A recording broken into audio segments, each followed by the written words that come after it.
Hello traders. तो दोस्तों ये है एक बहुत ही ज़रूरी वीडियो जो आई थिंक मेरे हिसाब से हर बिगिनर को देखनी चाहिए। दोस्तों ये जो 3 पॉइंट्स हैं कि स्टार्टिंग कैपिटल आप कितना ला सकते हो ऑप्शन ट्रेडिंग के लिए, एक स्टूडेंट जो कि ऑप्शन ट्रेडिंग करना चाहता है वो किस तरीके से कर सकता है, और जो ऑप्शन ट्रेडिंग में जो बेसिक नीड्स हैं, जो हम बेसिक नीड्स का मतलब ये है कि आपको क्या क्या आना चाहिए ऑप्शन ट्रेडिंग करने के लिए एक बिगिनर के लिए, तो वो हम डिस्कस करेंगे। और ये भी डिस्कस करेंगे एक ऐसी स्ट्रैटेजी जिससे कि आप एक प्रॉफिटेबल ट्रेडर एक्चुअली में बन सकते हैं। इसमें कोई बड़ी बात नहीं है कि आप प्रॉफिटेबल कब बन सकते हो। एक प्रॉफिटेबल ट्रेडर बनने के लिए आपके साथ में एक ऐसी स्ट्रैटेजी डिस्कस करूंगी जो कि लगभग हर ट्रेडर को आती है। ऐसे कोई भी इंडिकेटर मैं आप लोगों के साथ डिस्कस नहीं करूंगी जो बहुत ही ज्यादा ट्रेडिंग को कॉम्प्लिकेट बना दे। दोस्तों चलिए फिर वीडियो को स्टार्ट करते हैं, और कुछ बेसिक जो क्वेश्चंस जो आते हैं ना लोगों के, वो मैं आप लोगों के साथ डिस्कस करूंगी, जिससे कि आपको भी एक अच्छा अंदाजा लग जाएगा कि किस तरीके से आप एक ऑप्शन ट्रेडर बन सकते हो और धीरे धीरे आपको कैसे ग्रो करना है अपनी ऑप्शन ट्रेडिंग में। तो चलिए दोस्तों फिर वीडियो को स्टार्ट करते हैं। तो दोस्तों पहला जो सबसे ज्यादा पूछा जाने वाला सवाल है वो है कि स्टार्टिंग कैपिटल कितना होना चाहिए ऑप्शन ट्रेडिंग के लिए। एक स्टूडेंट के पास कितना अमाउंट होना चाहिए कि वो अपनी ऑप्शन ट्रेडिंग स्टार्ट कर सके। ये डिपेंड करता है कि आपका सवाल क्या है। आप ट्रेडिंग सीखने के लिए कैपिटल चाहते हो या फिर एक प्रॉफिट कमाने के लिए अपना कैपिटल लगाना चाहते हो। तो दोस्तों ये डिपेंड करता है कि आपका क्वेश्चन क्या है। आपका क्वेश्चन अगर ये है कि आपको ट्रेडिंग सीखनी है तो उसके लिए आपको कितना अमाउंट चाहिए, और दूसरा क्वेश्चन ये आता है कि आपको ट्रेडिंग में प्रॉफिट कमाने के लिए कितना अमाउंट चाहिए होता है, यानी कि बेसिकली हम ट्रेडिंग करने के लिए कितना अमाउंट हमें चाहिए होता है। पहले क्वेश्चन का आंसर ये है कि देखो, अगर आप स्टूडेंट हो और ट्रेडिंग सीखना चाहते हो तो उसके लिए आपको ज्यादा अमाउंट की जरूरत नहीं है। आप 10,000 से या 5,000 से ट्रेडिंग सीखना शुरू कर सकते हो, वो भी ऑप्शन ट्रेडिंग। यस दोस्तों, आप ऑप्शन ट्रेडिंग के लिए 5 या 10,000 रुपए का अमाउंट ले सकते हो।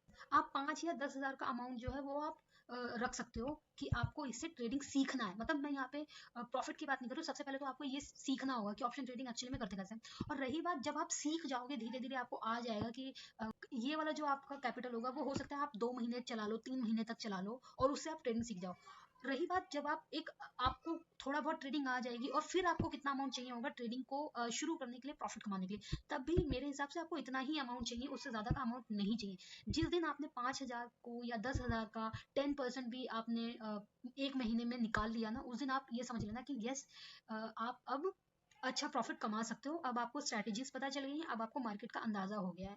तो मेरा आपको आंसर यही होगा कि आप सिर्फ बहुत ही कम अमाउंट के साथ ऑप्शन ट्रेडिंग में एंटर करो, क्योंकि ज्यादा अमाउंट के साथ अगर जब आप ऑप्शन ट्रेडिंग में एंटर करोगे तो आपका रिस्क भी बहुत ज्यादा हो जाएगा। इसीलिए जरूरी है कि आप कम से कम कैपिटल के साथ शुरू करो, ताकि जब आप शुरू करो तो आप उससे सीख सको, क्योंकि पहले तो हमें सीखना ही है, राइट।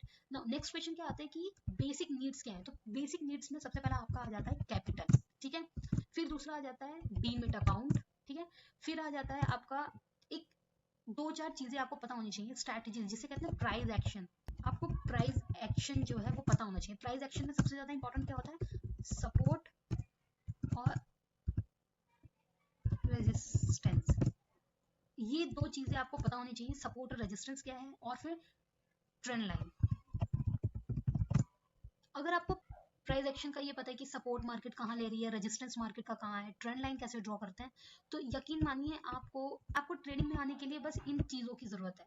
प्राइस एक्शन को सीखने की जरूरत है। प्राइस एक्शन कैसे सीखना है, मार्केट के चार्ट को देखिए और देखिए कि मार्केट कहाँ पर सपोर्ट ले रही है। जैसे कि मैं अगर आपको एग्जांपल दूं तो देखना है, तो देखेंगे दोस्तों कि मार्केट यहाँ पर आकर ये जो है मार्केट का सपोर्ट है, यानी कि यहाँ पे मार्केट ने सपोर्ट ले रही है। जैसे कि अगर आप देखेंगे तो मार्केट कई दिनों से यहाँ पर सपोर्ट ले रही थी।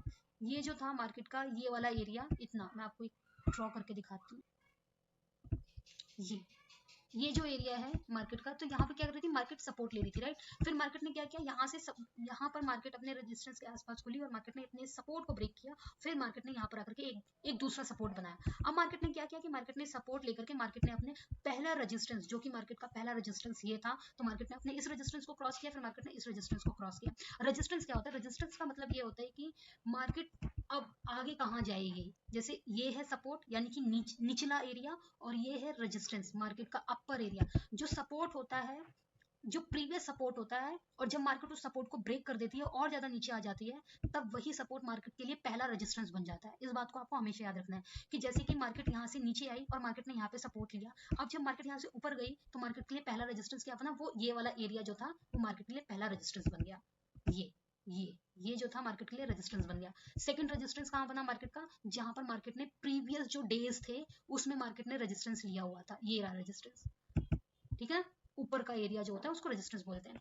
आई होप कि दोस्तों आपको ये बात समझ में आ गई होगी। एक ऐसी स्ट्रैटेजी जो आपको प्रॉफिटेबल बना सकती है वो ये कि देखो, जब आप धीरे धीरे ट्रेडिंग को सीखने लग जाओगे, उसको समझने लग जाओगे, तब आपके सामने एक स्ट्रैटेजी होगी और वो स्ट्रैटेजी सिर्फ आप ही बना सकते हो। और वो स्ट्रैटेजी किस तरीके से आप बनाते हो? अपनी साइकोलॉजी लेवल को देख करके कि आपका साइकोलॉजिकल आपका लेवल क्या है, एक्चुअल में आप कहाँ पर स्टैंड करते हो। समझ आ रही है बात? दूसरी जो चीज है वो है सपोर्ट और रेजिस्टेंस को देख करके कि मार्केट कहाँ सपोर्ट ले रही है और कहाँ पर मार्केट का रेजिस्टेंस है। क्या मार्केट सपोर्ट लेकर के रेजिस्टेंस की ओर जा रही है या रेजिस्टेंस से रिजेक्शन खा करके सपोर्ट की ओर आ रही है? लेट्स सी, यहाँ पर मैं आपको एग्जांपल देती हूँ कि मार्केट का ये रेजिस्टेंस था, मार्केट यहाँ पर ओपन हुई, आप लोग देखेंगे कि मार्केट यहाँ पे ओपन हुई, मार्केट ने यहाँ से रिजेक्शन लिया, मार्केट अपने सपोर्ट को ब्रेक करा यहाँ से और फिर अपने दूसरे सपोर्ट पर आ गई और यहीं पर ही मार्केट क्या करती रही, ट्रेवल करती रही कुछ समय तक। ठीक है, अब मार्केट ने क्या किया, अपने यहाँ से मार्केट ने सपोर्ट लिया, मार्केट ने अपना पहला रेजिस्टेंस को क्रॉस किया, जो कि मार्केट ने अपने सेकंड रेजिस्टेंस की ओर को मूव करके चली गई मार्केट को। अब आप समझ सकते हो कि मार्केट में सपोर्ट और रेजिस्टेंस को देखना, उसको जानना कितना ज्यादा जरूरी है। तो प्रॉफिटेबल ट्रेडर बनने के लिए आपको ये चीजें आना जरूरी है कि आपको सपोर्ट और रेजिस्टेंस आए, ट्रेंड लाइन आए कि मार्केट किस, चाहे वो डाउन ट्रेंड हो चाहे वो अप ट्रेंड हो, हमेशा ट्रेंड लाइन को ड्रॉ करना समझना होगा कि किस तरीके से आपको ट्रेंड लाइन को ड्रॉ करना है। और जो सबसे ज्यादा जरूरी है वो है आपकी साइकोलॉजी। यकीन मानिए दोस्तों, कल यहाँ पर कितने ही लोगों ने अपनी जो कॉल की जो ट्रेड थी, जो हमने फ्राइडे को जो ट्रेडिंग की थी, यहाँ पर कितने ही लोगों ने ट्रैप होकर के रह गए, उनको लगा कि मार्केट यहाँ पर रिजेक्शन खा रही है और मार्केट नीचे आ जाएगी। ये साइकोलॉजी होती है, इसी को हम साइकोलॉजी बोलते हैं। या तो एसएल लेंगे या तो हम अपना टारगेट लेंगे। तो ये आपको समझनी होगी, ये आपको धीरे धीरे आएगी, ये आपको कोई नहीं सिखा सकता। आपकी साइकोलॉजी को बेहतर कोई नहीं बना सकता, सिर्फ आप ही अपनी साइकोलॉजी को बेहतर बना सकते हो। ये आपको एक समय के बाद आएगी। लेकिन मानिए यहाँ पर जिसने, जैसे कि यहाँ पर मार्केट ने सपोर्ट लिया, मैंने आप लोगों के साथ में इंस्टाग्राम पर और यूट्यूब पर दोनों पे ये शेयर किया था कि मार्केट यहाँ से सपोर्ट लेकर के जब रिवर्स लेगी, मार्केट जब रिवर्स होगी तब हम कॉल की पोजीशन ले सकते हैं।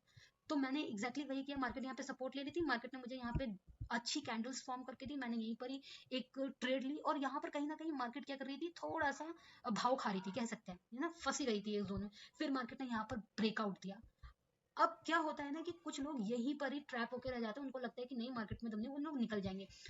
दो चीजें आपको सीखनी होगी, या अगर जब हमने सही जगह पर एंट्री ली हुई है तो हमें हमारा टारगेट मिलेगा, और अगर हमने सही जगह पर एंट्री ली है लेकिन मार्केट का मूड नहीं है तो यानी कि आपको आपका एसएल हिट होगा। तो हमेशा एसएल को प्रायोरिटी दो, एसएल जरूर रखो और अपना टारगेट सोच के रखो। मैंने अपना टारगेट यहाँ इस वाली कैंडल पे बुक कर लिया था और एग्जिट कर दिया था, क्योंकि मेरा टारगेट ही यही था।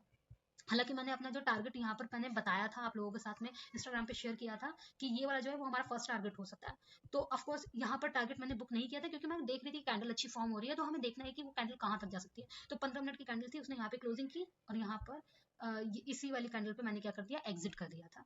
और उसके बाद में आप देखेंगे, और यहाँ पर भी मार्केट लोगों ने ट्रैप हो गए, वो भी यहाँ पर कि चलो अब मार्केट बहुत ऊपर चली गई, अब मार्केट नीचे आएगी। भाई नहीं आएगी दोस्तों, आपको स्ट्रैटेजी आपको बहुत तरीके की मिल जाएंगी, लेकिन मेरे हिसाब से आपको 10 तरीके की स्ट्रैटेजीज को अपनाने की जरूरत बिल्कुल भी नहीं है। आपको बहुत ही सिंपल ट्रेडिंग को सीखना है, बहुत ही सिंपल तरीके से सीखना है, सिर्फ सपोर्ट और रेजिस्टेंस के हिसाब से सीखना है, ना कि किसी इंडिकेटर के हिसाब से। इंडिकेटर में ज्यादा मत फंसो, अभी मत फंसो, बाद में भले ही आप सीख लेना। अभी सिर्फ आप सपोर्ट और रेजिस्टेंस को ड्रॉ करना सीखो, ट्रेंड लाइन को ड्रॉ करना सीखो, और थोड़ा कैंडल्स के बारे में जानो कि किस तरीके से कैंडल्स, कौन सी कैंडल आपको क्या बोल रही है, कौन सा है, ये हैमर कैंडल है या कौन सी इनसाइड कैंडल है, कौन सी मारू बुजू कैंडल है।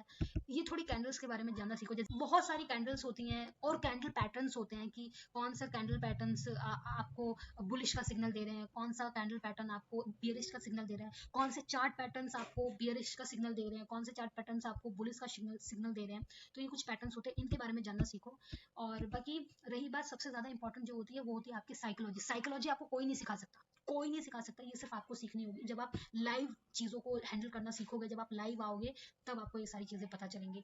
तो दोस्तों आज की वीडियो में इतना ही। वीडियो अच्छी लगी हो तो प्लीज वीडियो को लाइक जरूर कर देना, चैनल को सब्सक्राइब कर लेना, अगर इंस्टाग्राम पर देख रहे हो तो फॉलो कर लेना। मिलते हैं नेक्स्ट वीडियो में।